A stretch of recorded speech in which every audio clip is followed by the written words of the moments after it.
The woman whose affair with former Congressman Tim Murphy led to his downfall surprised people when she announced that she's now running for Congress herself. Amy Wattis is the first TV reporter to get a sit-down interview with her, and Amy joins us live now in the studio. Amy. Well, Ken and Susan, 33-year-old Shannon Edwards just announced her candidacy and says she's ready to hit the ground running. But what she didn't want to talk about, her relationship with former Congressman Tim Murphy.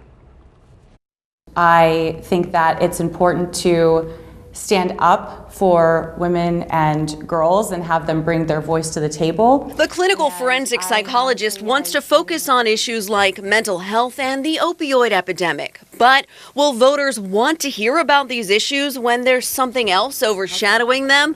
That's something else, the affair she had with former Congressman Tim Murphy. It is a question that I'm sure will come across some of the voters' minds, and to be fair to them, since you are running, what would you say to them? I intend to remain loyal and steadfast to the people of Pittsburgh, and that I am a dedicated individual. Murphy, who is pro-life, resigned from office in October of last year. He came under fire after reports that he urged Edwards to get an abortion during a pregnancy scare. Do you have any comment on that, as far as that essentially being what made him resign from his position? I can't be responsible for anybody else's action, inaction, reaction to a situation. I am responsible for my action and my reaction to things. Edwards met Murphy at Torrance State Mental Hospital. They worked on a piece of mental health legislation that passed in July 2016 and took effect that December. We absolutely teamed up on that, and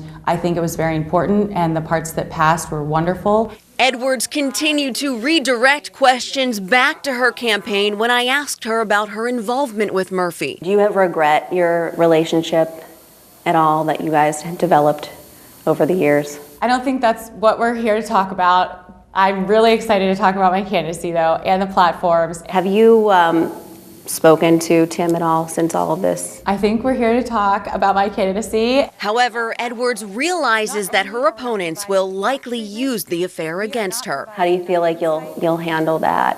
I feel like it's inappropriate, and I feel like I'm going to stay on my mission to serve the people of Pittsburgh. And Edwards may have an uphill battle on that and actually winning the seat. If the newly redrawn Pennsylvania congressional map stands, she'd face Democrat Mike Doyle in a mostly Democratic district. She could also face Republican Rick Saccone if he wins the special election to fill Murphy's seat. Susan? All right, Amy, thanks so much.